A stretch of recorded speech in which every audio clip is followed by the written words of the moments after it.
Assalamualaikum warahmatullahi wabarakatuh. Waalaikumsalam warahmatullahi wabarakatuh. Alhamdulillahirabbil alamin. Wassalatu wassalamu ala asyrofil anbiya'i wal mursalin sayyidina wa sayyidina maulana Muhammadin wa ala alihi wa sahbihi ajma'in. Amma ba'du. Hadirin jamaah subuh yang dimuliakan Allah Subhanahu wa taala. Marilah pertama-tama kita panjatkan puji dan syukur kita kepada Allah Subhanahu wa taala yang mana pada pagi hari ini kita masih diberikan nikmat iman, nikmat Islam, nikmat sehat, sehingga kita semua dapat hadir sama-sama di Masjid Baitus Salam, sama-sama melaksanakan ibadah sholat subuh berjamaah. Insyaallah kita lanjutkan dengan kajian Ahad subuh. Salawat dan salam baru kita curahkan kepada junjungan kita baginda Nabi Muhammad sallallahu alaihi wasallam, serta keluarganya, para sahabatnya, dan insyaallah pada kita semua yang istiqomah menjalankan sunnah-sunnah Rasulullah SAW, semoga kita semua mendapatkan syafaat yaumil akhir nanti. Amin amin ya rabbal alamin. Hadirin jamaah subuh yang dimuliakan Allah, pada kesempatan kajian hari ini pekan kedua, insyaallah dan bersama guru kita Al-Mukarram Al-Ustaz Ahmad Maskur Siddiq LCMA dengan pembahasan kepala negara dalam fikih Islam part 4. Baiklah, marilah sama-sama jamaah sekalian kita awali kajian Ahad subuh ini dengan sama-sama membaca basmalah. Baiklah, sama-sama kita simak pada doanya Ustaz yang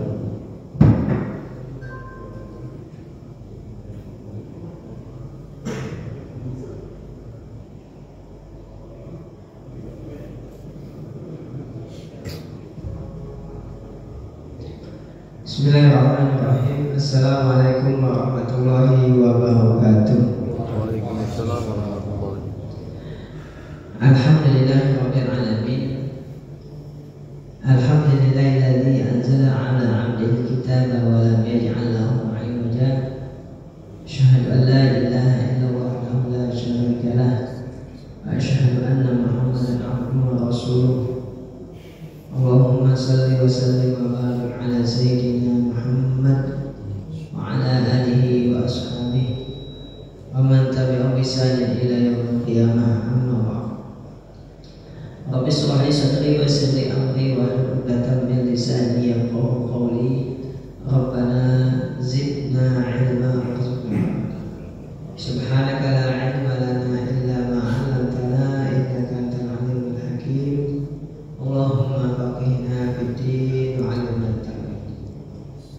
Bapak hadirin jamaah salat subuh Masjid Baitus Salam yang dirahmati Allah Ta'ala, alhamdulillah kita bisa kembali hadir bertemu pada subuh pagi hari ini di Masjid Baitus Salam dalam kajian subuh kita di pekan kedua, yang insya Allah kita akan lanjutkan kajian kita dengan tema kepala negara dalam fikih Islam.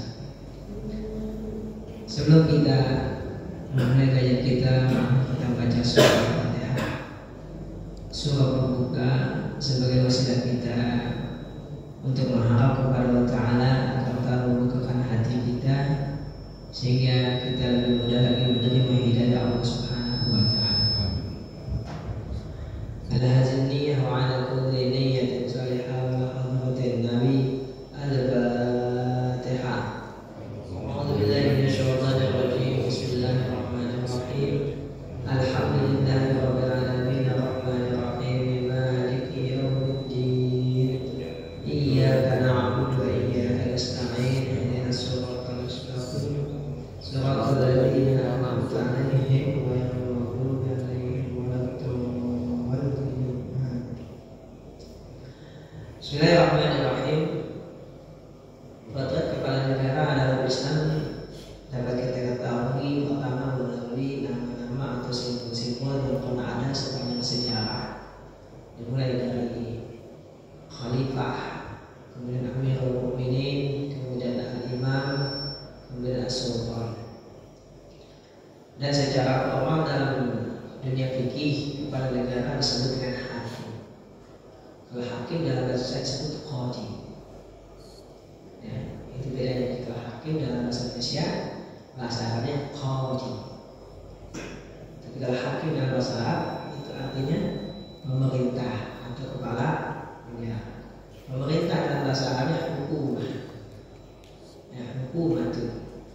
Hakim berarti itu pemerintah atau kepala pemerintah atau kepala negara. Ya, kalau kita baca dalam fikih hakim, itu bukan hakim dalam bahasa Indonesia. Ya, kalau hakim dalam bahasa bahasanya qadhi. Qadhi jadi kata qadha yaqdi. Ya. Nah, masing-masing kalimat ini memiliki makna yang sangat mendalam yang mencerminkan ya, hakikat dari posisi kepala negara. Yang pertama adalah khalifah, karena menggantikan Rasulullah yang memimpin umat.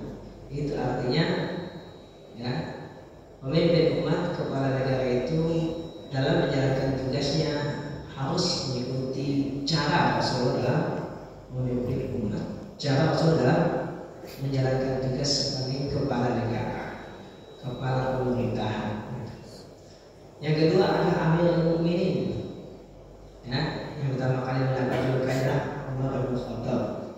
Kalau khalifah tentu yang paling pertama adalah Abu Bakar. Nah, ungkapan Amirul Mukminin mengisyaratkan pemimpin adalah pesuruh umat. Amirul, pesuruh umat. Artinya apa? Melayani umat. Nah, kaidahnya dalam fikih tasawwuful hakim atau tasawwuful imam ala ra'iyah manutun bil maslahah. Segala tindakan yang diambil oleh pemimpin, kepala negara, kepala pemerintahan, manutun bil maslahah, selalu terikat oleh kemaslahatan yang dipimpin. Jadi selalu fokusnya kemaslahatan yang dipimpin, bukan saya mau berbuat apa, tapi rakyat saya butuh apa. Ya, jadi dalam setiap kebijakan yang akan dibuat selalu fokusnya rakyat saya butuh apa yang maslahat buat rakyat saya. Jadi bukan apa yang mau saya kerjakan. Saya ingin bikin jalan karena rakyat nggak butuh misalkan. Saya ingin bikin gedung karena rakyat nggak butuh misalkan. Saya ingin bikin ibu kota baru karena rakyat nggak butuh. Nah, nggak begitu. Ya, tapi apa rakyat butuhkan. Nah, itu Amirul Mukminin. Ya, dan ada kata-kata mukmininnya. Di rakyat itu orang yang beriman, orang yang memiliki ikatan kuat dengan negara. Ya, bukan orang-orang yang tidak nasionalis dalam bahasa sekarang. Ya, jika punya ikatan antara dirinya dengan negara, nggak punya ikatan. Makanya kalau ada orang mengaku Indonesia nggak apa Pancasila, nggak apa misalnya kayaknya perlu suruh apa ya? Kalau jadi orang Islam kan apapun iman, apapun Islam gitu ya. Nah, jadi kalau jadi orang Indonesia nggak hafal Pancasila, nggak hafal lagu Indonesia Raya, kayaknya itu harus disuruh hafal. Ya, mungkin penataran B4 zaman kita dulu kayaknya perlu diadakan lagi. Ya, perlu dihidupkan lagi tuh penataran B4. Karena saya sempat ikut dan ada apa sertifikat yang bisa lupa di mana sertifikatnya. Perlu ya, karena kalimat mukminin. Jadi yang dipimpin itu orang-orang beriman. Itu kan ideologi, ya kan? Berarti harus memiliki ideologi. Jadi kalau kita konteks negara Indonesia, ideologinya Pancasila. Maka Islam itu ya tidak mungkin menolak Pancasila. Gitu. Ya, Amirul Mukminin. Nah, Amir itu mana yang memerintahkan? Berarti dia mengatur, yang punya peranan mengatur. Maka Islam punya al-imam, seperti imam sholat diikutin, gitu. Termasuk diantaranya ya kalau kita tunjuk imam tentu yang terbaik. Kan kalau imam bacaannya enak, kita jadi makmum enak, suaranya bagus, ya, sholatnya tenang, teduh gitu ya.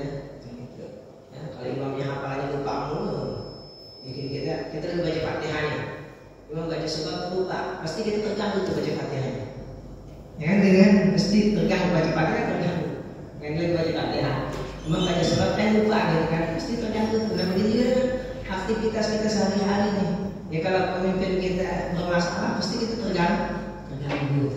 Ya, nah kepala negara ya, disetujui imam seperti imam sholat diikuti, termasuk ya pemimpin.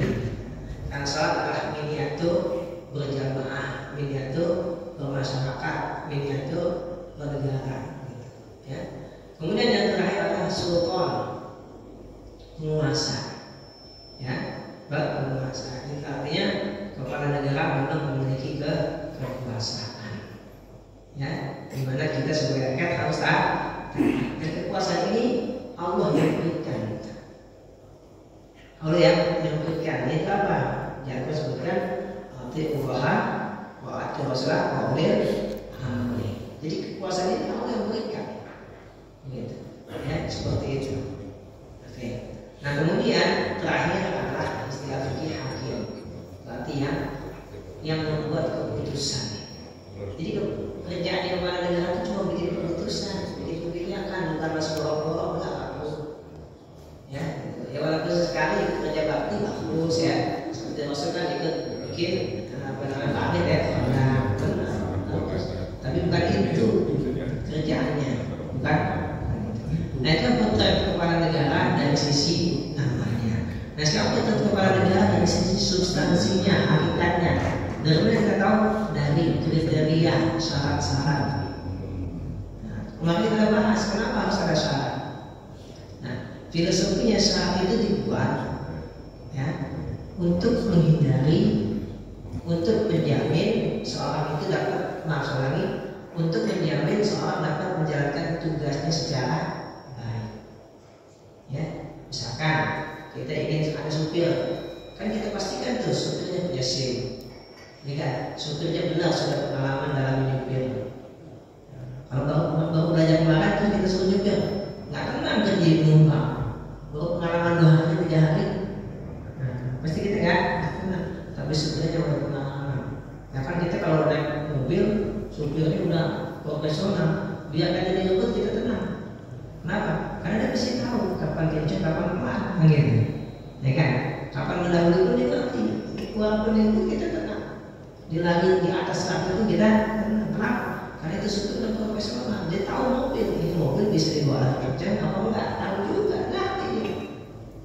Jangan mobil nggak bisa dibawa kencang, dibawa dia jalan kencang kan? Nah itu supir yang profesional. Biar kata ngebut, ya. Tapi kalau profesional kita tenang. Kenapa? Karena kita percaya dia profesional. Cara nyetirnya enak, dengan rasa kusuk gitu kan ya. Ada supirnya belas kusuk. Mendadak belok kanan kiri, kita belum pakai nyaman, ya kan? Tapi kalau yang profesional, kapan ngebut ada waktunya, ya kan? Kapan pelan, ya? Kapan mendahului, nah begitu tuh subhanallah. Begitu, jangan yang baru sehari 2 hari baru pengalaman baru punya SIM belum dah jadi supirnya, nggak cukup saat itu, ya? Karena dipimpin banyak orang itu, ya seperti itu. Jadi ibaratnya seperti itu, ya. Jadi syarat itu dibuat untuk apa?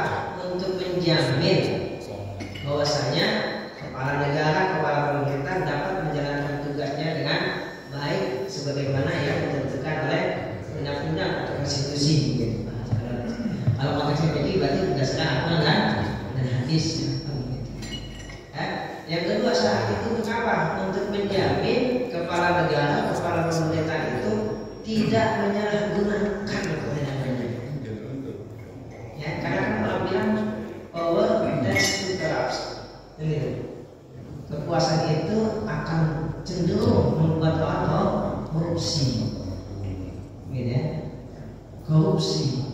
Sebenarnya korupsi itu kalau yang saya paham ya, kakak sudah pernah kita baca definisi korupsi menurut undang-undang kita. Korupsi itu bahasa Arabnya fasad. Fasad, kerusakan. Dan kalau kasar juga korupsi bahasa Inggris artinya kerusakan. Cuma kalau kita kayaknya korupsi itu diterjemahkannya sempit ya, menyalahgunakan anggaran, mengambil kekayaan negara itu gitu ya. Gitu aja, ya kan? Kekayaan negara diambil secara tidak sah, ya, atau menyalahgunakan kekayaan negara. Korupsi itu kerusakan. Ketika segala kerusakan yang dilakukan oleh pemerintah itu namanya korupsi. Mestinya begitu. Jadi nggak sama pada baca undang-undang ya. Kan mesti di undang-undang ada definisi kan korupsi itu apa. Gitu ya, karena kan pidana korupsi. Jadi kan harus ada batasannya. Ini korupsi atau bukan. Gitu, misalkan 5 miliar korupsi 1 miliar. Kan mungkin ada ya ada undang-undang kan gitu. Seperti itu. Sama jadi juga ada. Ya. Pencurian itu seperempat dinar. Berarti kalau dikurangi seperempat dinar, nah itu nggak ada hukuman potong tangan kan begitu. Itu ada batasannya. Itu sah secara hukum. Nah itu filosofinya. Kenapa perlu ada syarat? Gitu ya, seperti itu.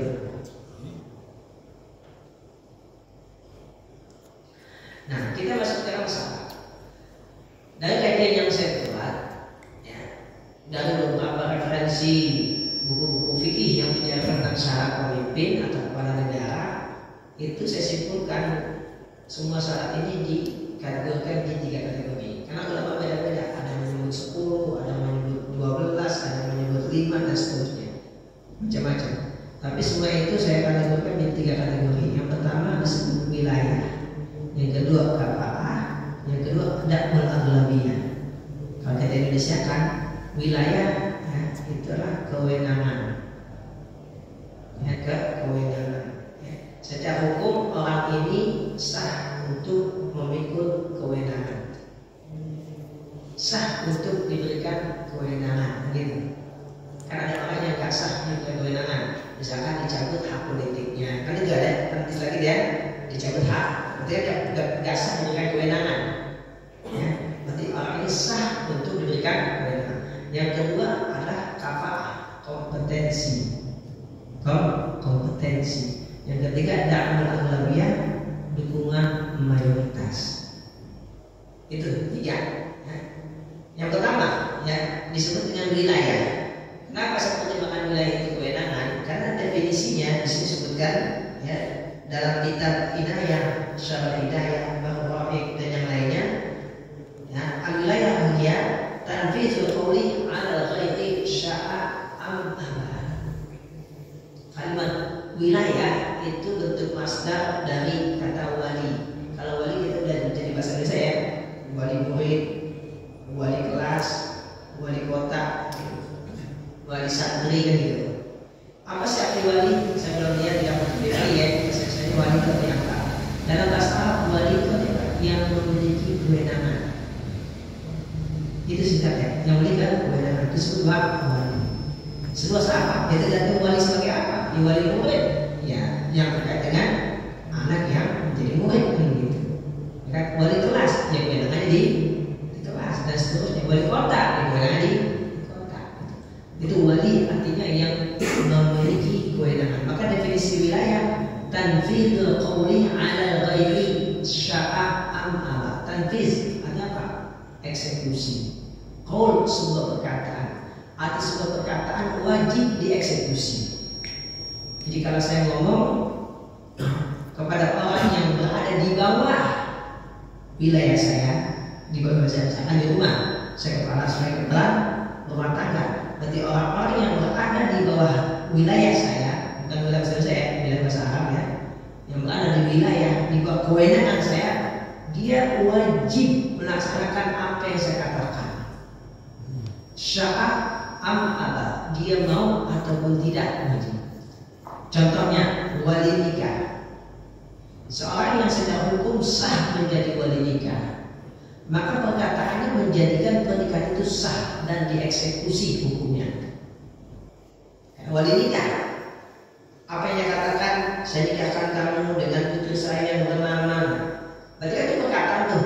Nah perkataannya itu memiliki kekuatan hukum, memaksa kepada orang yang berada di bawah kewenangannya. Itu namanya wilayah. Ya. Jadi seorang memiliki wilayah, memiliki kewenangan, apa? Perkataannya wajib dieksekusi, wajib dilaksanakan oleh orang-orang yang berada di bawah kewenangannya, baik orang itu menerima ataupun menolak. Itu namanya wilayah. Ya, seperti itu. Nah, wilayah tertinggi apa? Di kepala negara. Kepala itu wilayah tertinggi. Karena segala kebijakan dan keputusannya wajib dilaksanakan oleh rakyat. Batasannya cuma satu juga batasannya. Tidak bertentangan dengan syariat. Itu batasannya. Untuk kalau bahasa aslinya, ya, laisa fi maksiatillah. Itu doang. Kan kalimatnya hadis, la ta'ata li makhluqin fi maksiatil khaliq itu. La ta'ata li makhluqin fi maksiatil khaliq. Tidak ada ketaatan kepada makhluk dalam hal yang merupakan kemaksiatan terhadap pencipta. Itu yang batasannya. Makanya dalam fikih sesuatu yang mubah bisa menjadi wajib kalau diwajibkan oleh pemerintah. Diwajib, kalau mubah. Apa dalilnya? Kewajiban taat kepada pemimpin.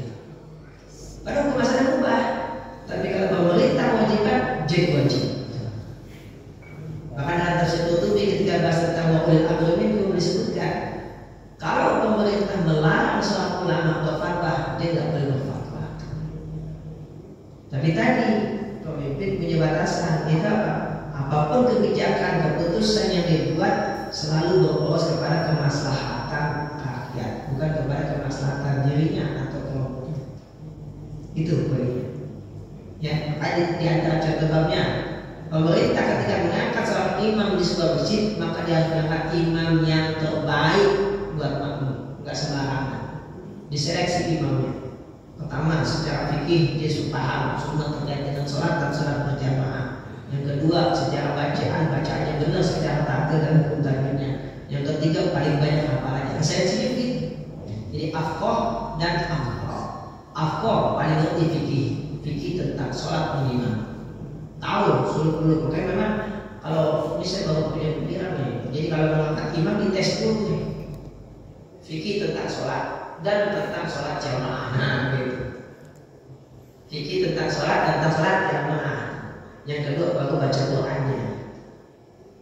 Mau baca? Begitu.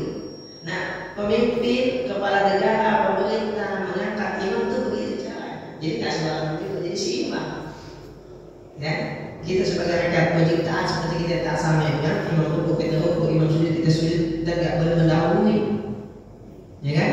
Begitu dengan pemimpin kita wajib taat. Nah, itu namanya wilayah punya kewenangan. Ya, seperti itu. Nah, dalam bab wilayah ini, ya, ini ada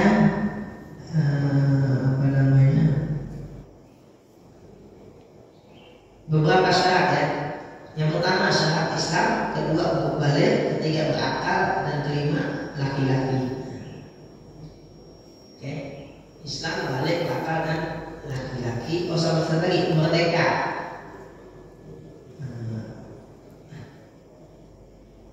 Khuriyah, tidak ada 5. Ya. Islam, balik, berakal, merdeka, laki-laki. Seorang yang memiliki 5 syarat ini berarti dia memiliki kewenangan yang tinggi. Pertama, Islam. Dalam fikih, non-muslim tidak punya kewenangan atas muslim, maka tidak boleh non-muslim menjadi pemimpin bagi muslim. Tidak boleh. Kenapa? Al-Quran mengatakan, "Wala yaj'alallahu lil kafirina 'alal mu'minina sabila."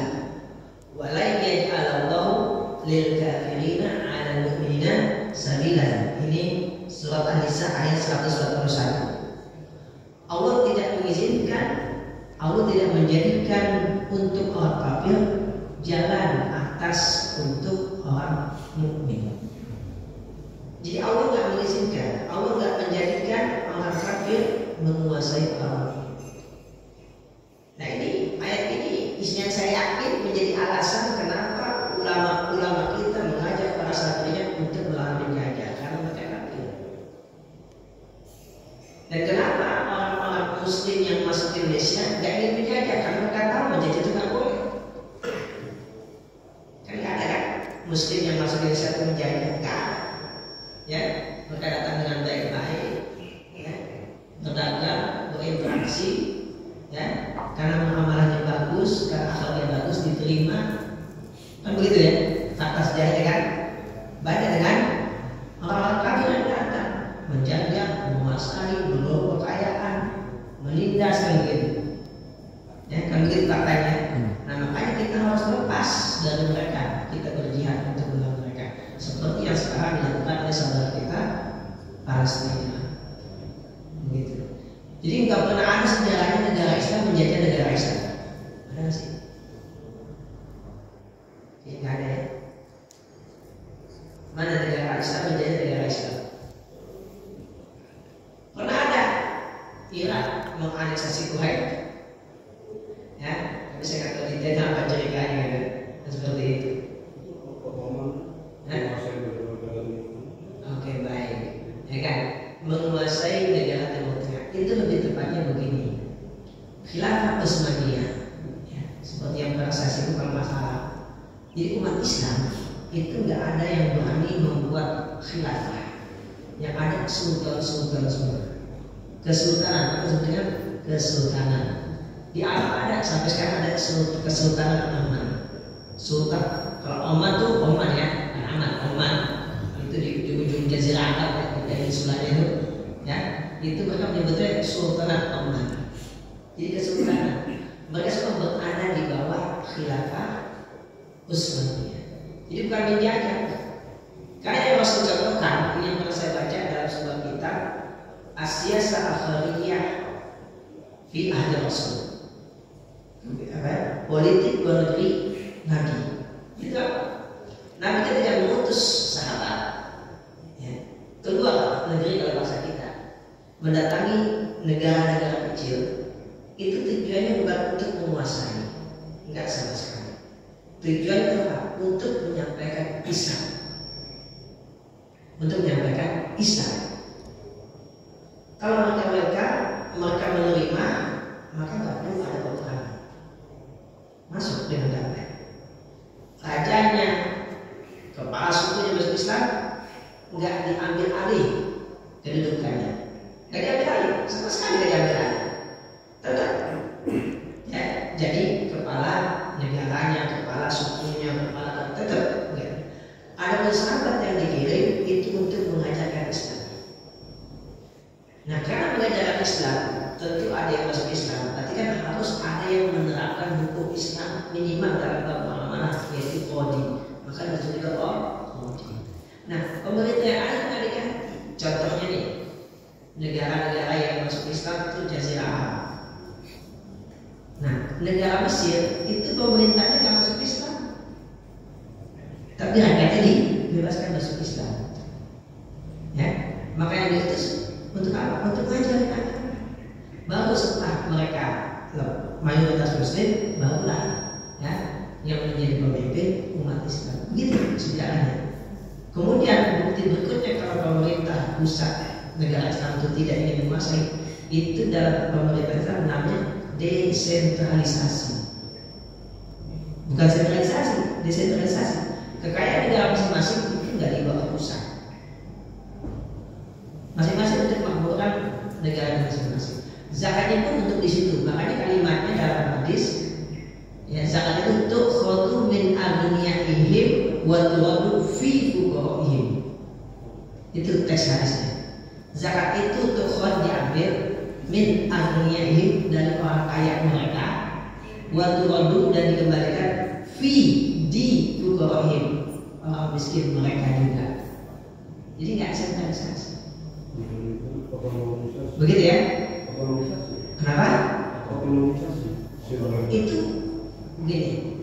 Kalau otonomi itu udah jadi negara baru dibagi-bagi. Kalau ini mereka sudah negara dibiarkan, nah beda.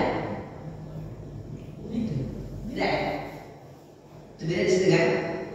Kalau otonomi daerah itu asalnya kayak negara Indonesia, awalnya semua pusat aja.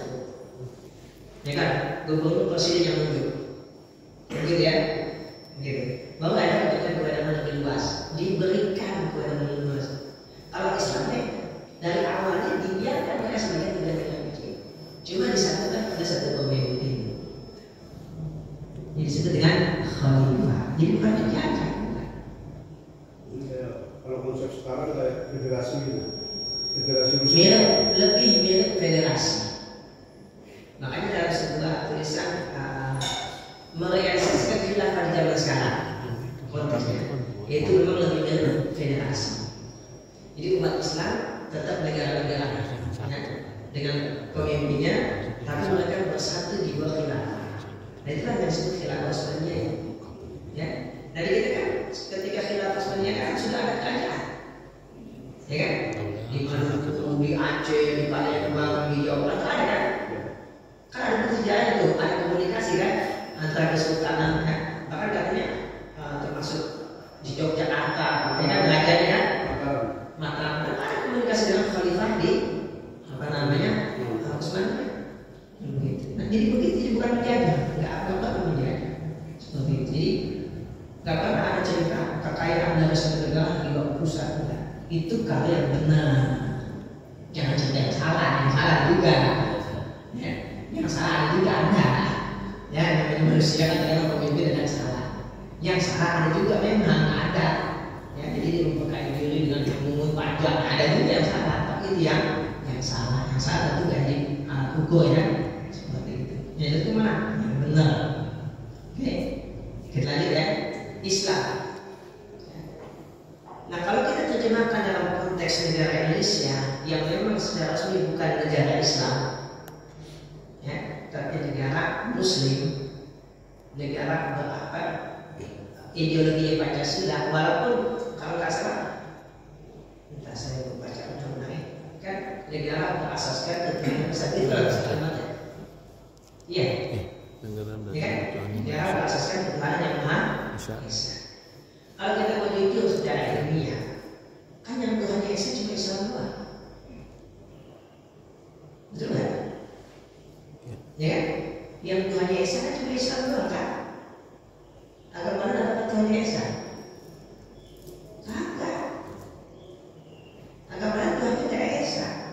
Jadi sebenarnya Pancasila itu punya umat Islam, cuma diterjemahkan ke dalam bahasa yang lebih universal, ke dalam bahasa yang lebih ke Indonesia. Itu yang sebenarnya orang ulama itu tuh hebat di situ. Subhanallah, ya. Jadi kalau baca Pancasila, baca undang-undang, itu undang-undang pertama ya yang dibuat, itu kan ulama semua yang buat. Itu saya bilang mereka itu udah belajar fikih siasatnya matang itu, matang banget itu belajar fikih siasatnya. Nggak kayak sekarang yang pulang dari sana sini ngaku ngerti agama, ya kan ini berubah kebiasaan orang Indonesia itu kan ngerti fikih siasat yang begitu banget. Ya, terus terang saya tuh salut banget. Saya yakin ini taufik dari Allah. Bayangkan ya, menerjemahkan ajaran-ajaran Islam di bumi Indonesia. Nah, itu subhanallah, itu salut dalam hal politik ya. Jadi Pancasila itu sebuah hasil ijtihad ulama. Ya, kan semua sila-sila itu kan sebenarnya Islami semua. Makanya nggak heran kalau orang yang sebenarnya Islam sebenarnya pengen menghapus Pancasila kan gitu, ya kan? Karena ada usaha untuk menghapus Pancasila kan. Makanya kita harus mempertahankan Pancasila jangan sampai gitu, ya. Karena yang mereka paham ketika Rasul mendirikan negara itu tidak ada kalimat negara Islam, tapi substansinya Islam. Ya, substansinya Islam. Gak perlu nama khilafahnya, tapi substansinya. Begitu, makanya saya diskusi dengan teman-teman yang khilafah begitu, ya kan? Nggak perlu nama. Itu zaman nanti kan nggak ada istilah negara Islam, nggak ada. Ya, nggak ada istilah negara Islam. Bahkan istilah Darul Harbi dan Darul Islam pun itu adanya di fikih, gitu, ya, seperti itu. Nah, tadi sebenarnya subhanallah ya. Jadi Islam sebagai sebuah ideologi, nah karena ideologi Pancasila, maka mestinya ya, orang yang ingin menjadi orang Indonesia harus paham Pancasila, minimal hafal dulu, nah, gitu. Jadi saat orang mau jadi warga negara Indonesia harus hafal Pancasila. Ibarat orang mau jadi Muslim harus mencapai syahadat. Kalau menurut saya kita ada sebenarnya ya, ada nggak benar? Saya nggak tahu. Ada nggak benar-benarnya kalau orang ingin jadi warga negara Indonesia harus hafal Pancasila? Ada ya? Saya nggak tahu juga. Mestinya seperti itu. Ya, kalau orang yang menjadi Muslim harus mengucapkan dua kalimat syahadat.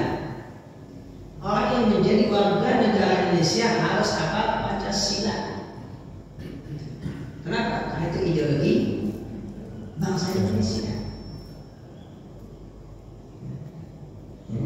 Kalau istilah Darul Ahdi wa Syahadah itu istilah apa? Kalau Darul Ahdi wasyahadanya kayaknya saya nggak pernah dengar.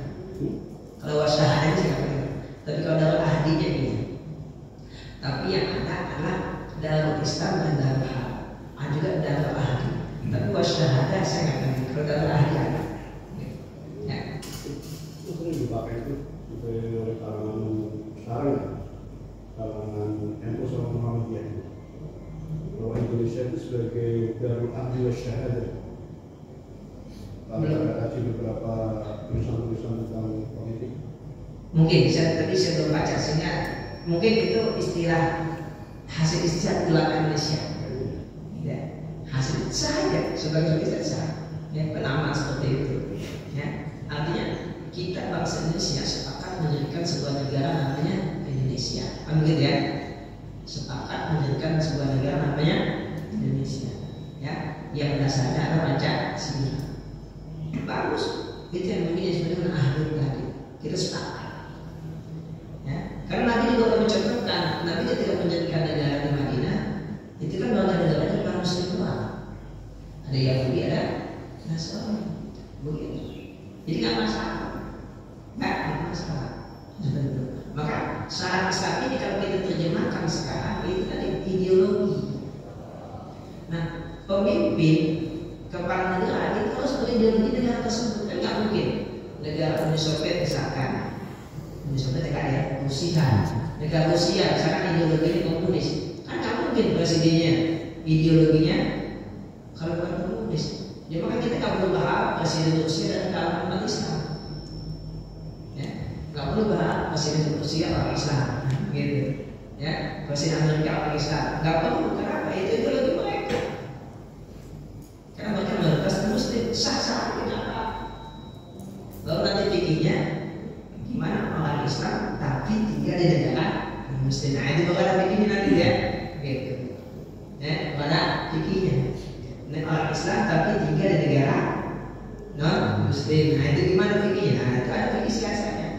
Ada yang disebut ya, apa namanya, disertasi S3-nya. Ya, jadi Muslim tinggal di negara Muslim itu pikirnya gimana? Karena kan berawal dari tadi orang mukmin nggak boleh berada di bawah kepemimpinan orang kafir, kan begitu. Nah itu kalau dari situ. Nah, tapi kalau memikirkan harus menyesuaikan dengan kondisi juga. Nah setelah dia beristihad, gimana fikirnya orang mukmin tapi tinggal di negara non Muslim. Itu ada fikir, ya. Gitu. Itu yang pertama syarat Islam, gitu ya, seperti itu. Kemudian ya tentu ada hal lain. Logikanya kalau mayoritas Muslim pasti ada kegiatan yang berisikan ritualisme. Nah kalau pemimpinnya non Muslim, dia kan nggak bisa ikutan, ya. Karena hal yang lazimnya karena mayoritas Muslim di antara kegiatannya bernuansa keislaman. Nah kalau pemimpinnya non Muslim,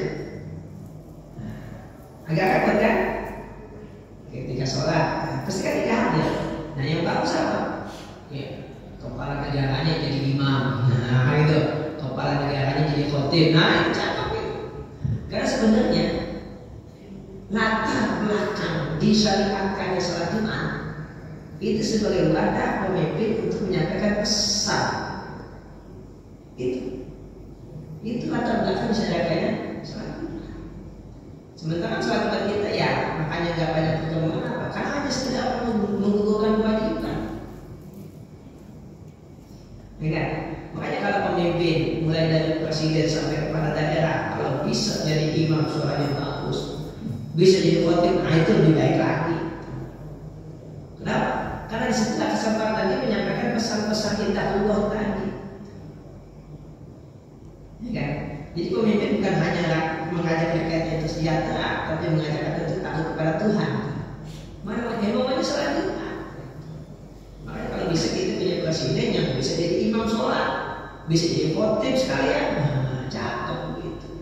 Setiap Jumat khotib tinggal dikeliling dah. Jumat ini, provinsi ini, gimana apa ini kan? Itu jadi agenda presiden. Kalau seperti itu kan, karena memang negara kita mayoritas Muslim. Ada, belum ada. Presiden itu. Gus-Dur doang. Nah, iya kan Gus-Dur. Ya mungkin mudah-mudahan terulang lah. Ya. Kita cari pemimpin yang bisa imam sholat, ya kan, sekaligus khotib, nah, cakep itu. Begitu, ya. Kalau nggak ada, kita cari supaya ada. Kita seperti itu. Kemudian yang kedua balik, ya, tentu anak yang di bawah umur tidak punya hak untuk diberikan kewenangan tadi. Tapi kalau kita terjemahkan konteks sekarang, tentu balik yang dimaksud itu nggak cukup dari segi usia atau biologis, ya, tapi kematangan juga. Kematangan. Falamma balagha arba'ina sanatan qala, nah balagha arba'ina sanatan. Jadi angka 40 itu memang disebutkan dalam Al-Quran. Angka 40 disebutkan dalam Al-Quran. Falamma balagha arba'ina sanatan qala rabbi auzi'ni an ashkura seterusnya. Pernah dengar kan? Iya. Jadi angka 40 itu memang dari Allah langsung. Allah yang berisyarat angka 40 adalah angka kematangan. Angka kematangan. Kenapa Nabi diangkat menjadi Nabi umur 40? Karena idealnya manusia itu umur 40 baru matang. Di bawah 40 itu masih proses. Walaupun ya ada yang matang lebih cepat, ya ada aja, mustahil ya. Tapi umumnya manusia itu matang 40. Tapi kalau 40 belum matang, berarti terlambat juga. 40 masih belum matang juga gitu. Ya. Jadi ada tetangga saya sampai ke waktu itu, kamu umur hampir 50 kerja masih belum jelas. Kami disuruh ngabisin langsung. Ya, mestinya kalau udah 40 ke atas itu udah tetap gitu loh. Udah istiqomah. Ya, tukang es, waktu saya SD sampai sekarang masih tukang es. Masih ketemu saya.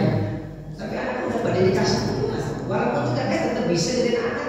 Istiqomah aja tukang es. Dari SD tukang es. Masih sekarang sampai tukang es. Ya, tukang bakso juga nyaman kalau pada masa.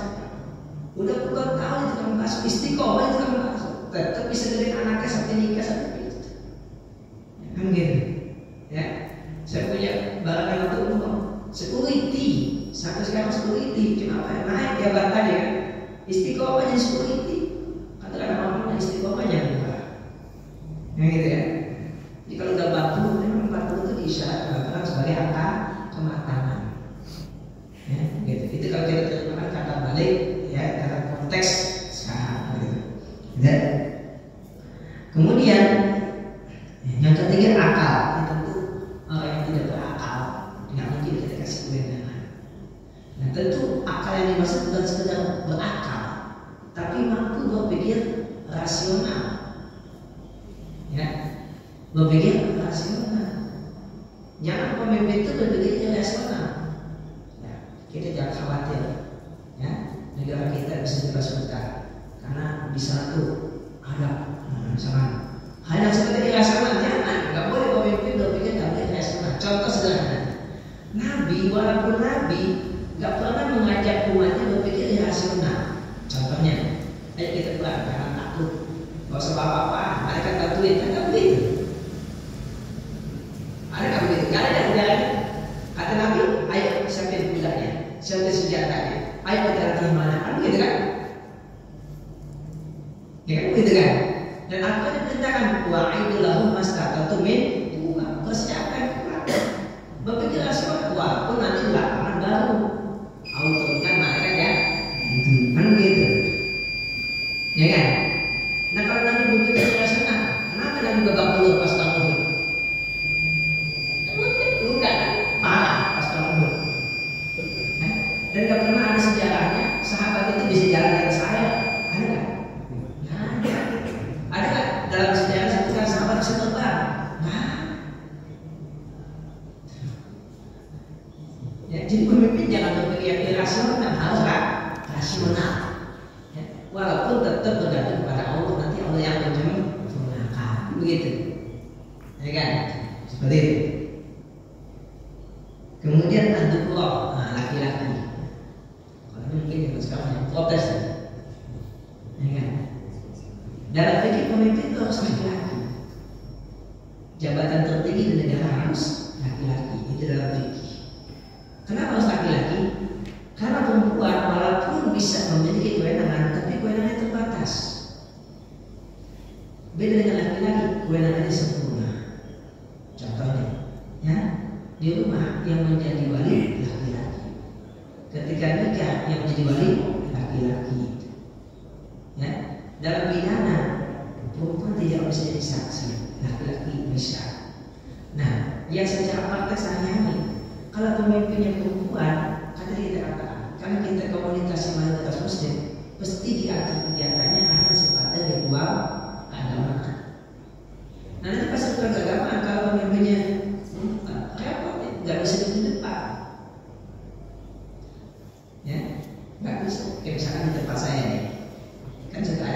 kandidat.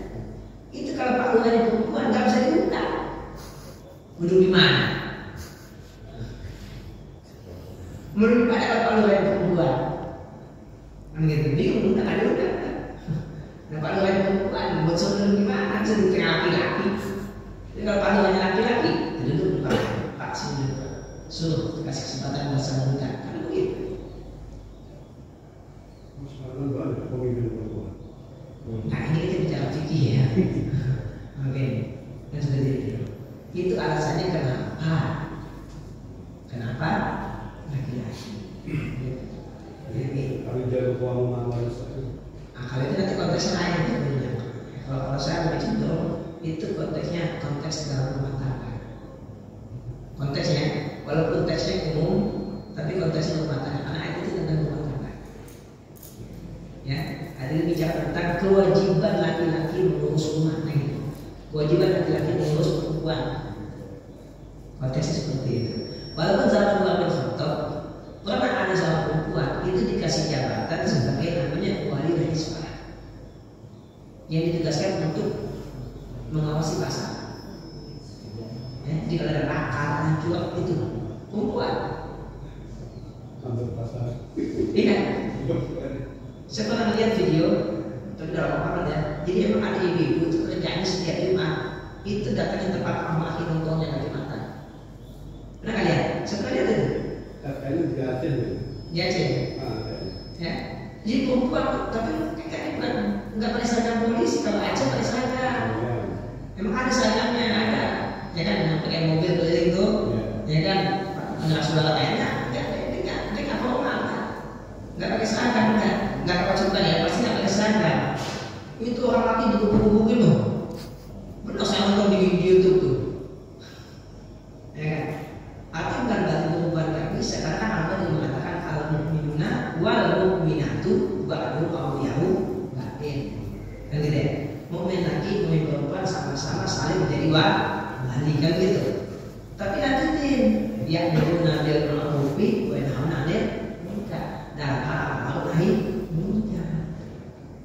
Emang jelas ayatnya al-mu'minuna mukminat laki wal mu'minatu mukmin perempuan ba'du awliyahu ba'din. Ya saling menjadi wali. Maka saya bilang ke ibu-ibu di pengajian, Bu, berdasarkan ayat ini, ibu kalau di rumah suaminya malas sholat, siramin air saya bilang. Gak mau ke masjid, suruh ke masjid. Ya kan, marah air. Boleh ini airnya saya bilang. Ya begitu.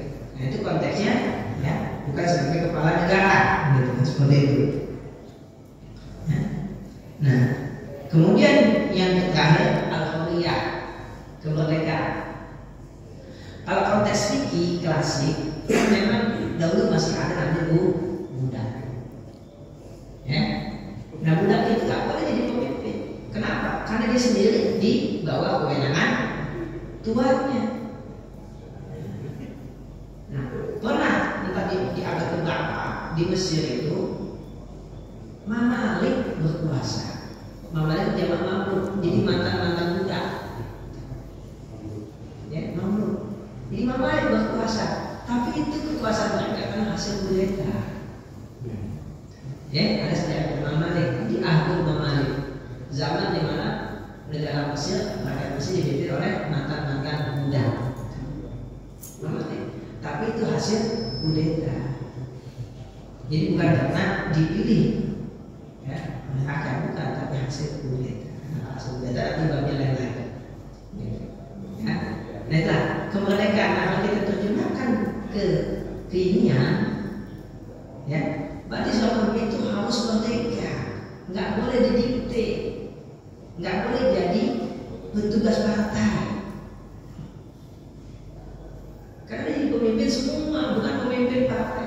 Dia nggak boleh mewakili partai. Dia harus mewakili rakyat. Jadi nggak boleh mewakili partai, harus mewakili rakyat.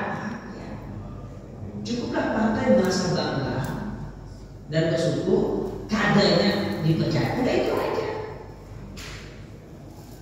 Cukup mestinya sikap prinsip. Kalaupun partai punya sebuah misi, boleh asalkan fokusnya tetap kemaslahatan lagi. Karena tadi masuk dalam bab fastabiqul khairat, ya kan? Nih, partai kami punya program seperti ini untuk rakyat, dan programnya karena kebetulan kami yang memimpin lebih mudah dieksekusikan begitu. Kan cakep kan kalau begitu, ya kan? Ya kan kita nggak apa-apa, boleh warna partai silakan, nggak apa-apa.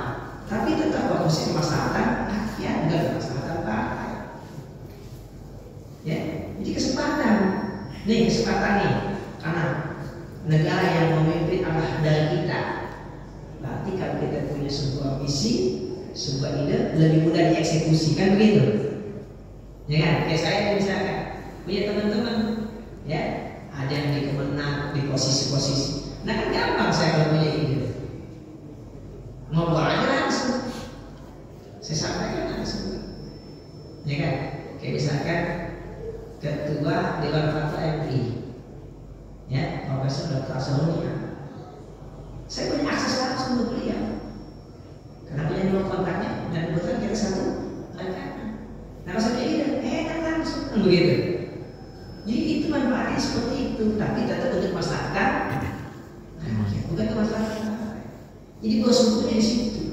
Ketika partai calon yang dicalonkan terpilih, nah bersumbernya di situ, ya kan?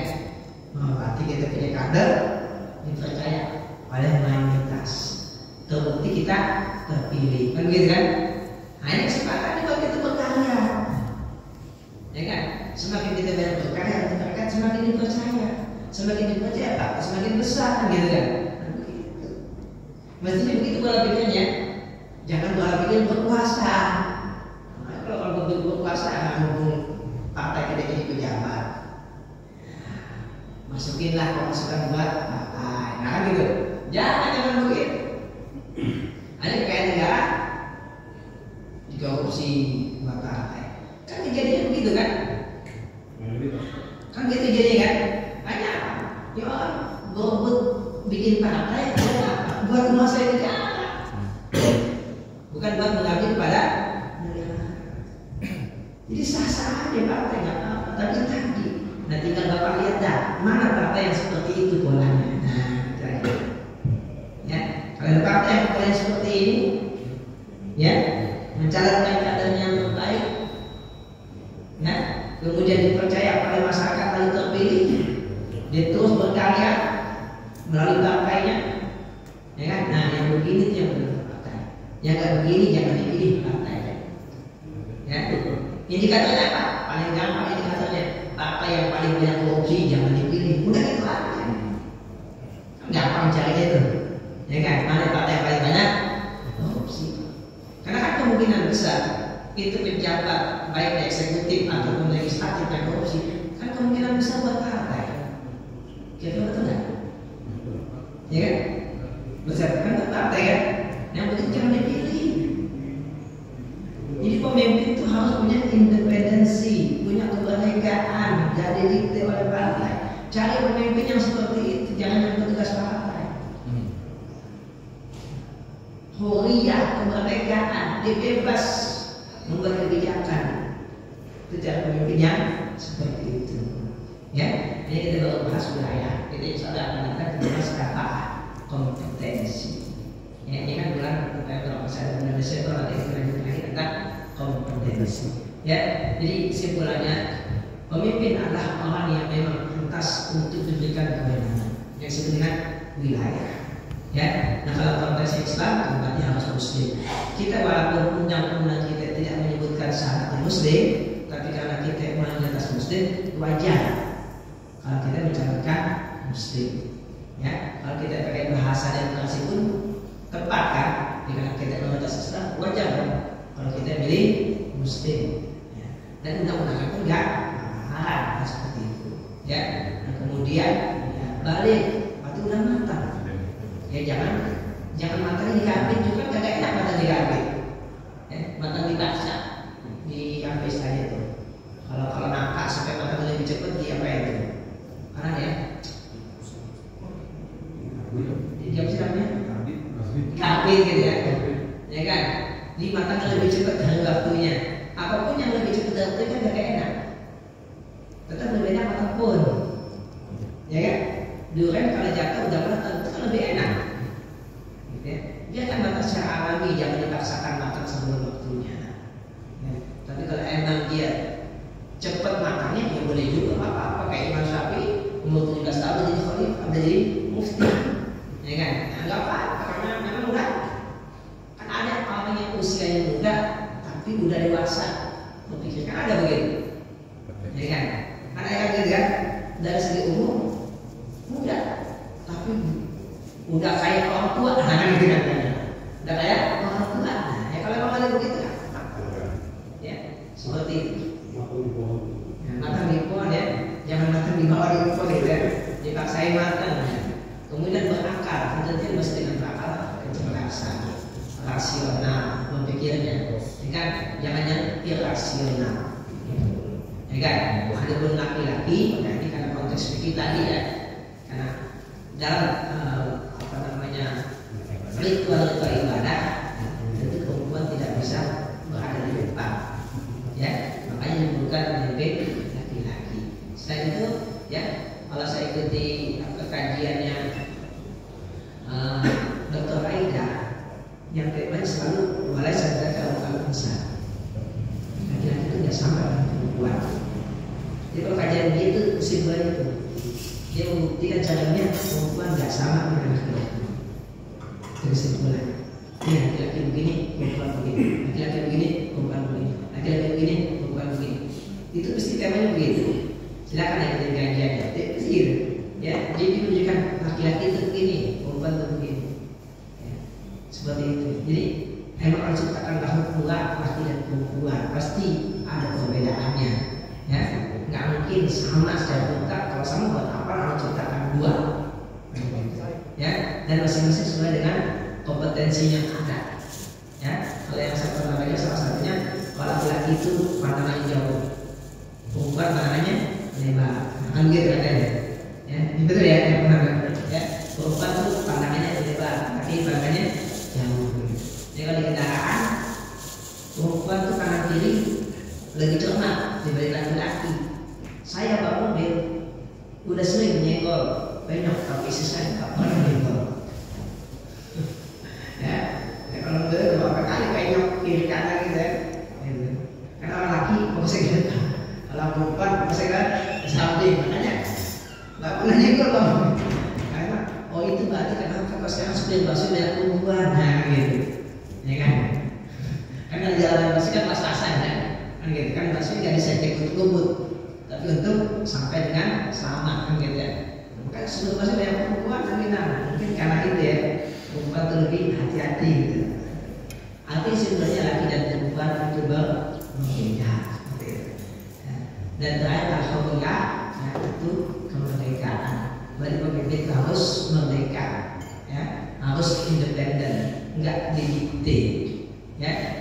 Nah ada dia yang diikuti, tapi tentu pemimpin juga nggak boleh tidak minta saran. Nanti ada kajian berikutnya kalau kita lanjutkan lagi, ya. Jadi namanya fiqh syura, bagaimana cara pemimpin menjalankan tugasnya. Baik, hadirin sekalian Allah Ta'ala, karena waktu juga kita cukupkan kajian kita sampai sini. Seperti biasa, sebelum kita akhiri, ya, kita berikan sesi tanya jawab. Silakan Bapak yang ingin ada pertanyaan. Waalaikumsalam.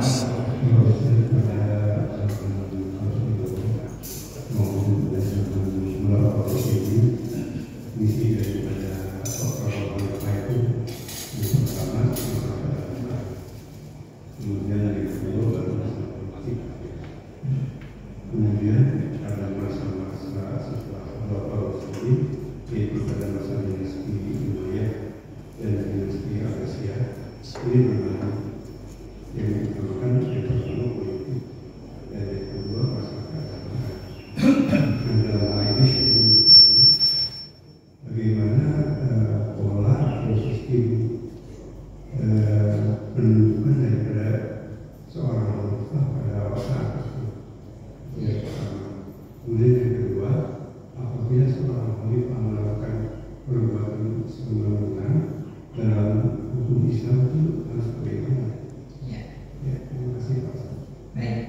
Jadi kalau ulama ketika ingin mengkaji politik Islam, itu pertama yang dikaji adalah kepemimpinan Rasul. Yang kedua khulafaur rasyidin. Udah berhenti di situ. Berhenti di situ. Kenapa? Karena pemimpin setelahnya itu udah menurun, udah kerajaan. Memimpinnya karena raja cenderung absolut. Ya. Jadi saya ulang lagi ya, di kalau kajian fikih siasat, referensinya kepemimpinan Nabi dan khulafaur rasyidin. Itu referensinya. Oke. Adapun pemerintahan sesudahnya Abbasiyah, Umayyah, terus sampai yang terakhir Utsmaniyah, ya kan? Itu nggak jadi referensi. Kenapa? Karena apa istilahnya? Kalau generasi sahabat dan generasi Rasul itulah generasi pembuatan hukum. Nah kalau generasi berikutnya itu hukum lebih cenderung kepada dipaksa pada keadaan. Atau begini, saya pernah baca sebuah kitab tentang perbedaan antara ekonomi konvensional dengan ekonomi syariah. Itu apa? Kalau ekonomi syariah sesuatu yang mesti terjadi. Nih, mestinya itu seperti ini. Ya, tapi kalau konvensional itu mengkaji sesuatu yang terjadi. Yang terjadi seperti ini disimpulkan jadi sebuah teori. Nah, begitu dalam hukum Islam atau fikih siasat, fokusnya. Nah, para ulama itu memandang siasat yang bisa menjadi rujukan itu siasat zaman Nabi dan ulama Rasul. Adapun siasat yang sesudahnya itu kalau lebih banyak kepada dipaksa pada keadaan. Contohnya saja yang kedua, ya, Nabi menjadi pemimpin, bukan jadi Nabi ya. Kalau jadi Nabi jelas oleh pilih langsung, ya, oleh Nabi. Tapi Nabi jadi pemimpin itu dibayar. Jadi orang tuh bayar itu jadi Nabi, bukan jadi Nabi, bayar jadi pemimpin. Mesti jadi dibayar, nggak perlu lah. Kan status Nabi kan Allah yang berikan. Tapi status jadi pemimpin yang dipimpin yang mempercayakan begitu. Silakan jadi imam, kan gitu kan? Silakan jadi imam, kan begitu. Jadi yang dipimpin yang mempercayainya. Nah itulah yang terjadi faktanya. Nabi menjadi pemimpin itu dibayar. Baik pertama Aqabah Ula, baik kedua Aqabah Saniyah, gitu ya. Jadi mau dibayar. Apa sih bayarnya? Mau nggak kamu membela saya, menolong saya, kan begitu? Itulah awal Nabi jadi pemimpin. Ya, karena kalau waktu di Mekah Nabi nggak bisa jadi pemimpin. Kenapa? Karena faktanya sudah ada pemerintahan di situ. Sudah ada pemerintah. Nah, karena Nabi dibayar oleh orang Madinah, kan orang Madinah yang mati. Ya, dari kasih Madinah kan, ulang bayar saja kan orang Madinah, bukan orang Mekah. Ada pun sahabat-sahabat yang sudah beriman di Mekah, itu bisa kita katakan ya, tidak menjadikan Nabi sebagai pemimpin urusan dunia, tapi urusan akhirat. Karena ketika di Mekah belum ada hukum terkait urusan dunia, belum ada zakat, belum ada hukum amal, belum ada hukum pidana, belum ada. Yang ada baru sholat dan sedekah, itu dua. Ya kan? Berarti sahabat-sahabat yang di Mekah itu menjadikan Nabi sebagai pemimpin agama kalau bahasa kita. Pemimpin agama. Nah, pemimpin urusan dunia itu kalau di Madinah. Ya kan? Nah, penduduk Madinah menyambut Nabi, mempercayakan Nabi, maka timbullah namanya piagam Madinah untuk memastikan Nabi sebagai pemimpin dunia, bukannya pemimpin agama. Dibayar. Nah, itu yang sahabat paham. Makanya Khalifah Abu Bakar Siddiq menjadi pemimpin dibayar. Dan bayarnya bayar beneran, bukan bayar formalitas. Contoh bayar formalitas adalah ya, Khalifah setelah Khulafaur Rasyidin, Muawiyah menjadi pemimpin karena merebut dari Sayyidina Ali. Setelah meninggal, sahabat membaiat putranya Hasan bin Ali, direbut oleh Muawiyah. Jadi Muawiyah menjadi maut. Tapi karena secara fikih harus dibaiatlah, akan gitu. Maka nanti pembahasan berikutnya kalau kita bahas itu jawaban bapak secara fikih nanti. Nah, makanya zaman Imam Malik itu nggak mau membaiat siapa namanya Zaid bin Muawiyah, nggak mau. Kenapa? Karena nggak merasa memilih. Karena ulama memahami membaiat itu memilih, menyetujui, bukan formalitas. Ya, Sayyidina Abu Bakar terpilih dengan dibaiat. Sayyidina Umar juga dibaiat. Nah, baiat itu kalau bahasa sekarang itu pemberian suara di kota pemilu, itu baiat kita. Itu memang di siasat gitu kalau konteks sekarang, ya. Jadi oleh saya lihat ada dosen saya memang bukunya itu baiat diterjemahkan zaman sekarang karena memberikan hak suara di kota pemilu, itulah baiat kita. Bukan sumpah jabatan itu. Enggak, sumpah jabatan itu kan itu sumpah jabatan yang menyumpah siapa? Kalau begitu kan sama. Nah, betul kan? Berarti kan malah kembali indikatif kan? Mestinya yang menyumpah itu anggota DPR, kan wakil rakyat. Kenapa kok lembaga yudikatif yang mengambil sumpah? Oh gitu.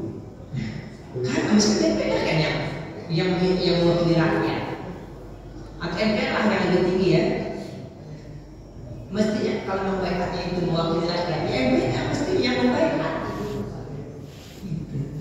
Nah, makanya baiat kita ada dua, namanya baiat khosah, baiat amanah. Begitu. Ya, baiat khosah itulah wakil rakyat. Baiat amanah rakyat. Nah, kalau kita dibalik cara rakyat dulu. Ya kan?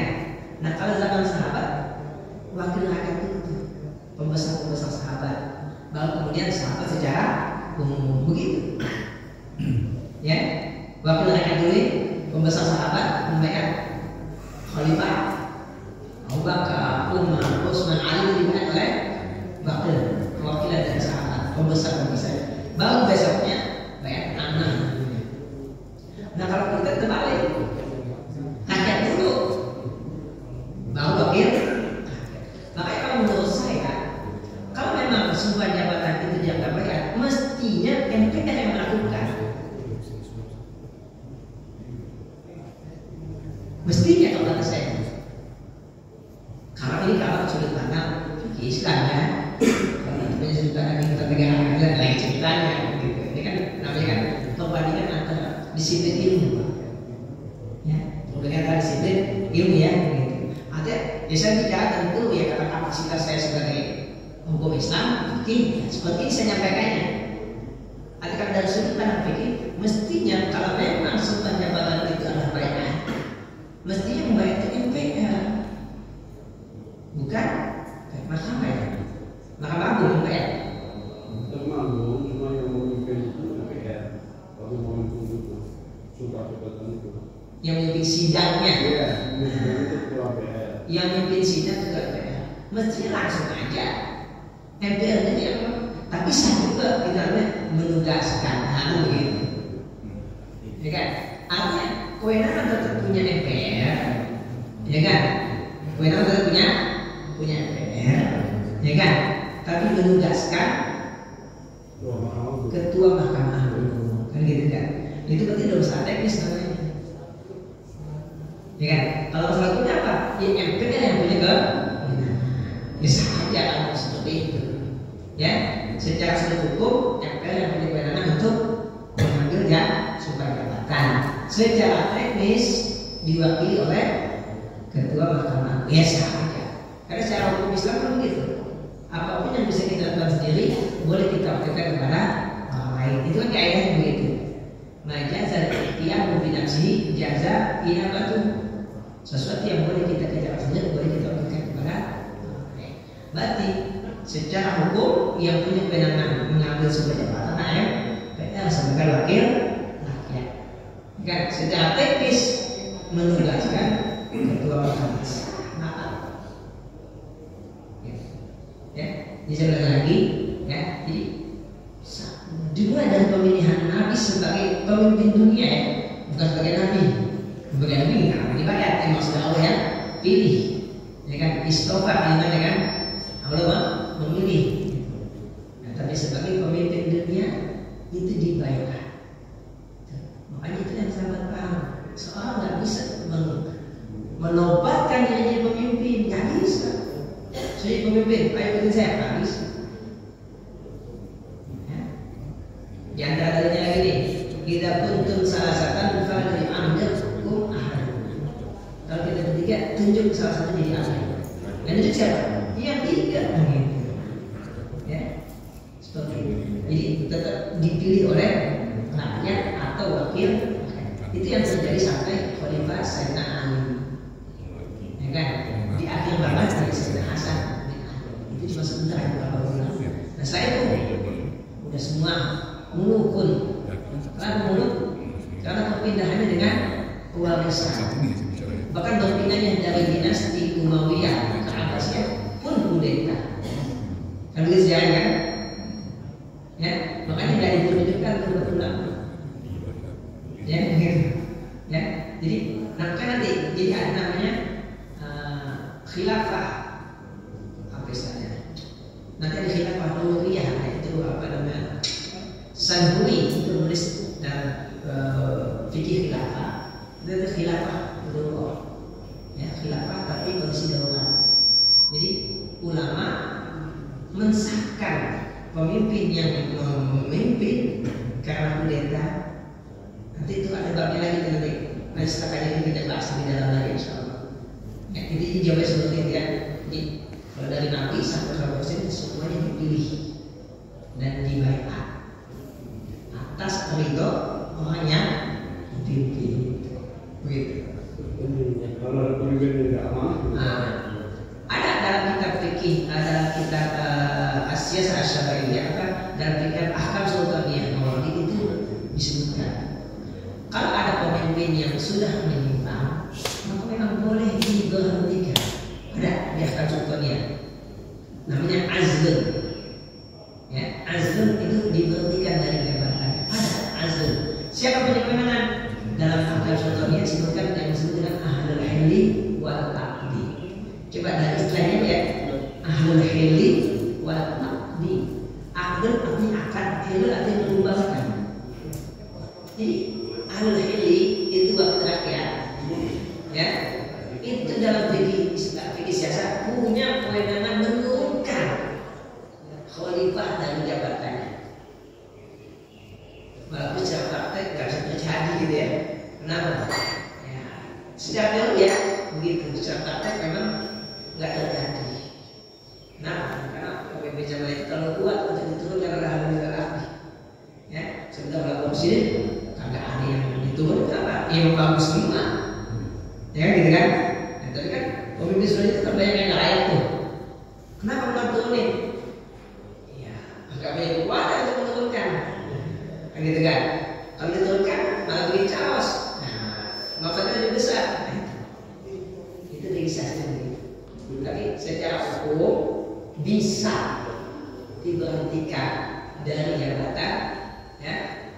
Kepala negara tadi dari jabatan khalifah bisa. Kenapa? Karena dia diangkat oleh rakyat atau oleh wakil rakyat, maka bisa diberhentikan juga oleh rakyat atau wakil rakyat. Itu di fikih siasat itu di akal contohnya.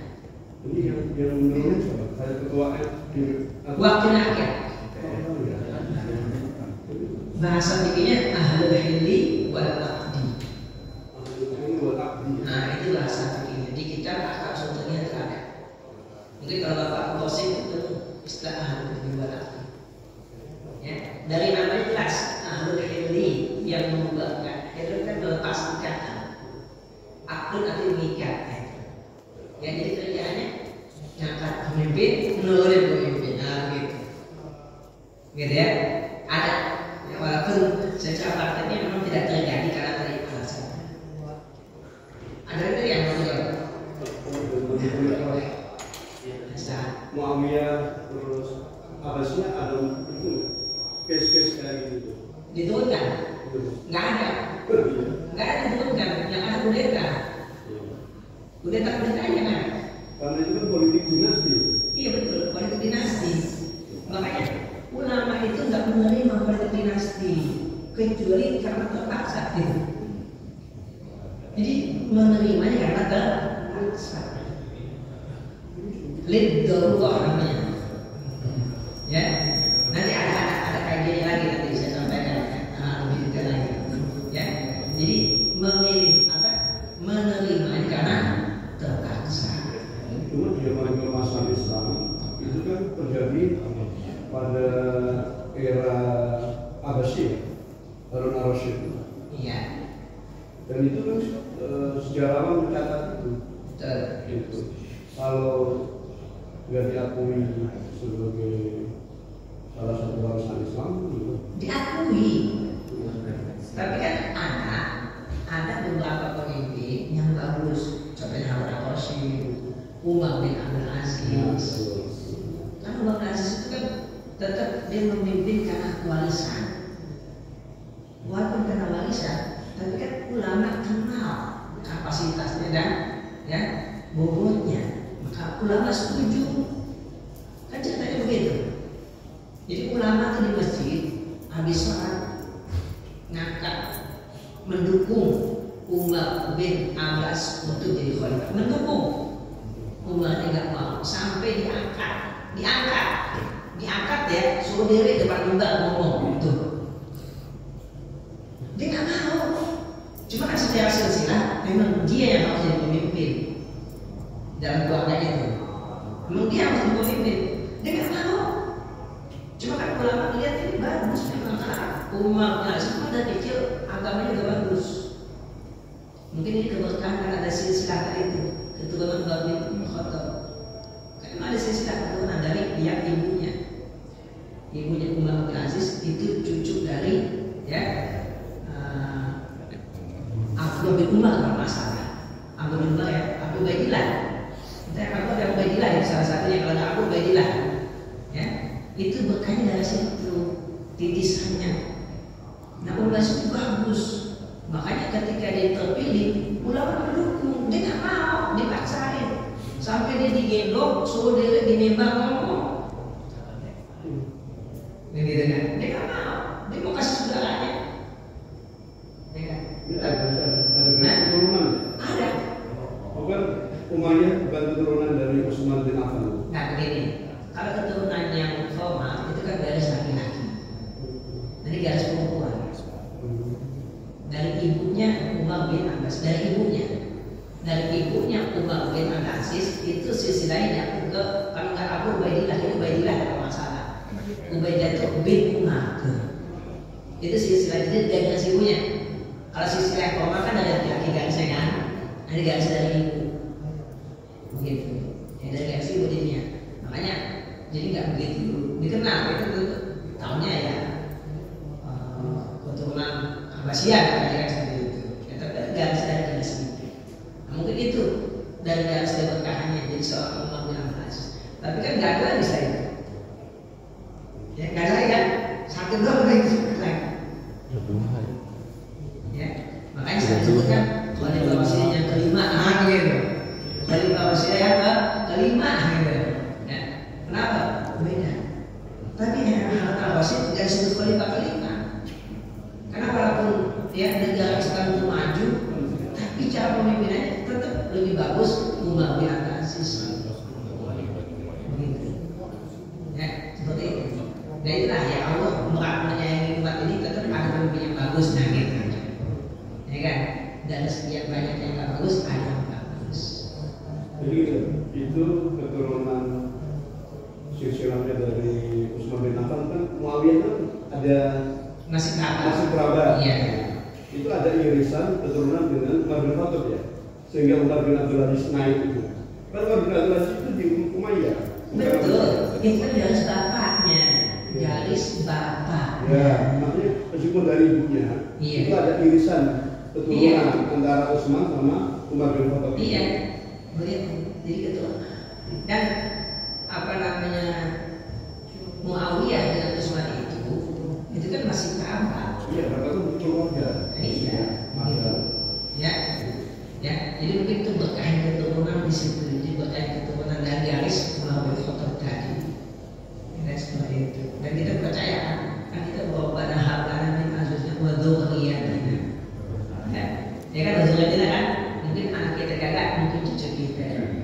kan mungkin cicit kita kan begitu kan, nah kan gitu. Kalau min zuriyah, tidak bukan min auladina ya, zuriyah. Kalau zuriyah itu kan yang mencakup yang belum lahir. Kalau aulad yang terakhir, makanya banyak min zuriyatina bukan min auladina. Kalau zuriyah itu termasuk yang belum lahir. Kan seperti itu ya. Ternyata kayak misalnya Abu Sulman, kasih syarat dalam keturunan, ya, wali juga kan begitu. Dan apa itu udah sunatullah, mesti hati-hati ya. Jadi kayak Nabi kan silsilahnya bersih sampai ke atas, ya silsilah bersih kan kita ke atas, ya. Jadi nasab itu memang penting juga. Oke, gantian siapa ya? Nah, lagi. Moderatornya mana? Ya Pak, atas dulu ya. Ya.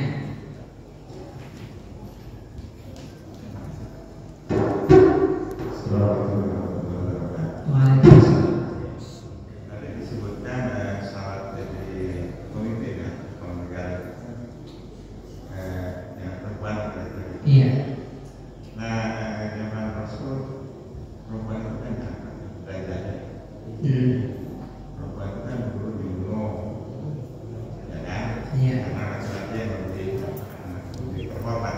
Nah, tapi zaman sekarang masalah kesetaraan gender itu kan mencuat gitu ya. Iya.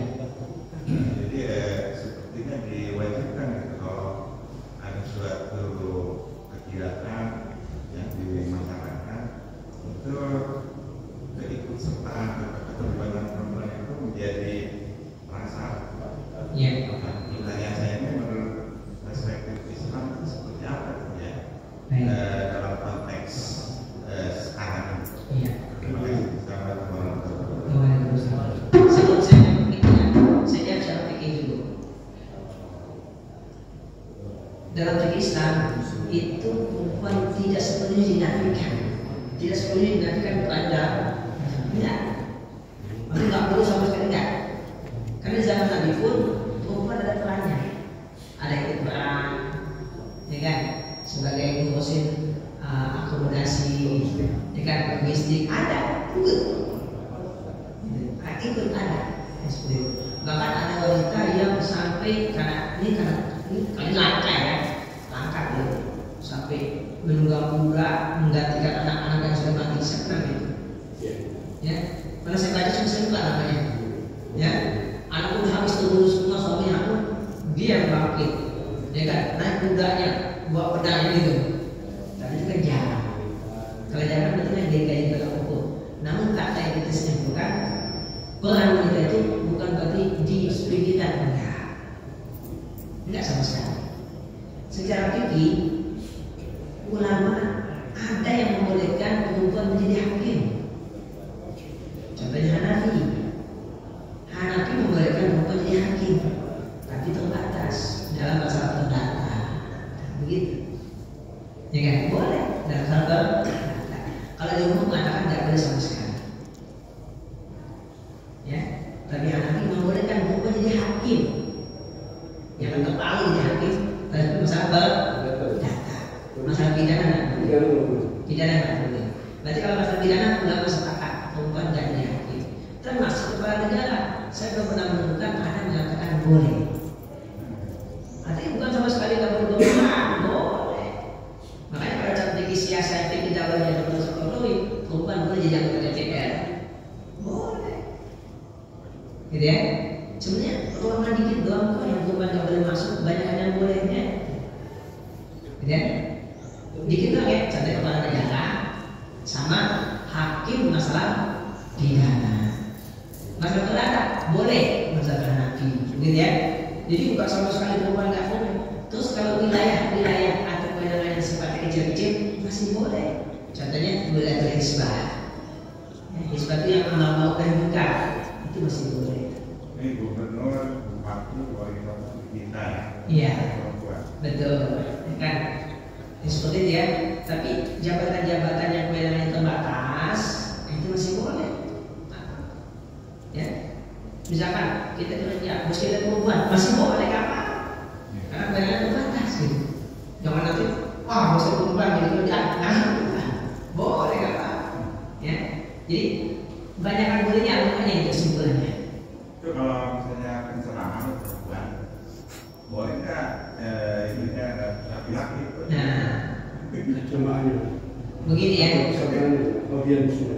Kalau kita pakai surat An-Nur, kullil mu'minina yaghuddu min absarihim, jadi nggak bisa. Jadi kan? Gitu ya. Kan kullil mu'minina yaghuddu min absarihim. Kita disuruh menahan pandangan dari perempuan. Nah kalau penceramahnya perempuan gimana? Tapi kan pandangan-pandangan itu yang itu melahirkan nafsu gitu ya. Tapi kalau nggak nafsu kan nggak apa-apa. Kayak mau bikin itu, lihat beliau mau nafsu enggak, makanya lihat forumnya juga. Lihat forumnya di masjid itu enggak bayar. Kalau mau bayar itu studio. Boleh berarti. Ya kan? Beda kan forumnya gitu. Ya kan? Forumnya studio. Ya kan?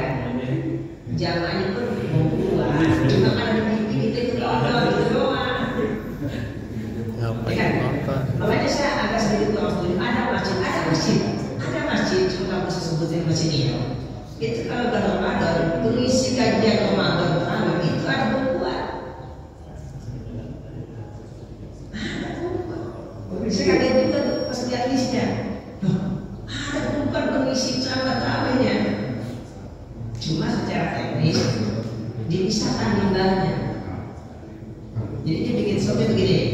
Dia bikin slop di perempuan tuh kanan kiri bukan belakang. Kalau biasanya Islam itu belakang. Kalau tabiah dalam rangka tabiah, guru yang ngajar ustazah. Nah itu lagi babnya.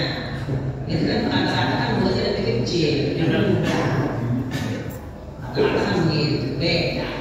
Artinya boleh dong. Jadi kadang saya katakan kesimpulannya tetap yang nggak boleh lebih sedikit dia bilang boleh, kan gitu. Ada uang belanja masih banyak, masih banyak kontraknya, gitu ya, masih banyak. Gini dah. Jadi apa ya? Ini yang nggak boleh masih lebih dikit daripada yang boleh. Ya, jadi nggak dinafikan cuma nggak dinafikan ya. Hah? Masih banyak yang boleh dan makanya. Dan yang nggak boleh itu sedikit gitu kan. Kepala negara cuma satu posisi.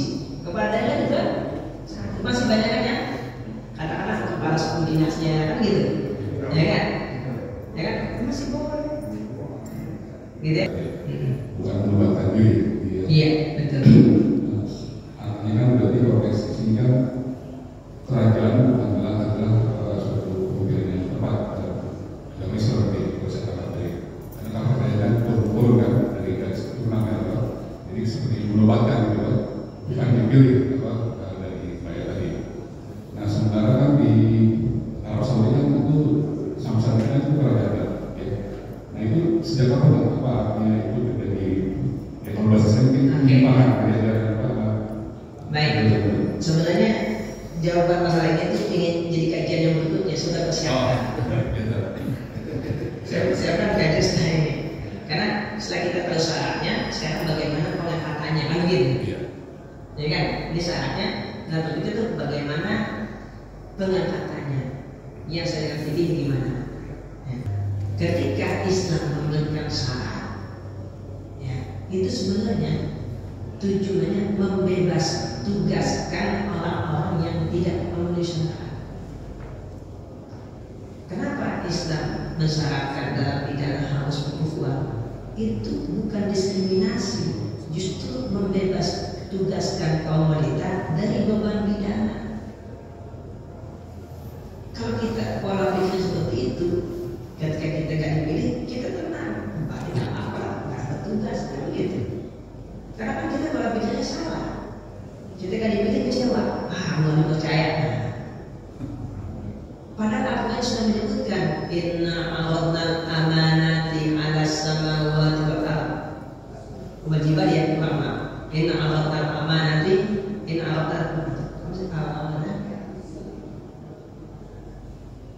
Inna aradna amanati ala samawati wal ardh wal jibali fa abaina ayyahuna. Maaf ya kalau saya salah ingat ya ayatnya. Ya, yang saya ingat ayatnya jadi Allah mendalamkan amanah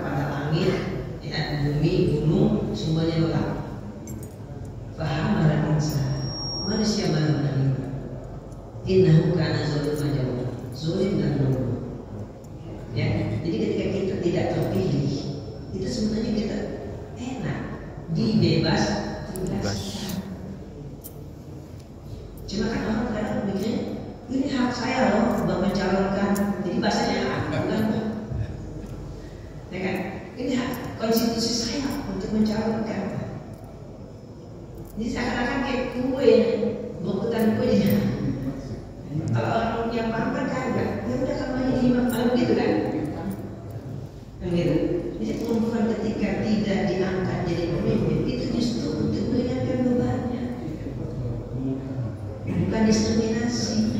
Kenapa? Karena tugas yang jauh lebih besar. Tidak apa? Membangun generasi. Gitu ya. Jadi bukan diskriminasi, bukan. Tapi kan ada tugas yang lebih besar untuk kaum perempuan itu apa? Membangun generasi. Itu yang jauh lebih besar daripada tugas memimpin negara. Nah seperti itu. Ya, itu sebagai penutup ya. Jadi ketentuan-ketentuan yang tadi dibuat itu semata-mata untuk kemaslahatan seluruhnya. Ya, mudah-mudahan kalau kita belajar kita bisa menjadi ilmu yang bermanfaat, menambah wawasan kita tentang fikih siasa. Karena bahasa waktu kita cukupkan udah sejam setengah. Ya, karena mataharinya tinggi mana. Ya. Kita juga sampai di sini. Al-Fatihah.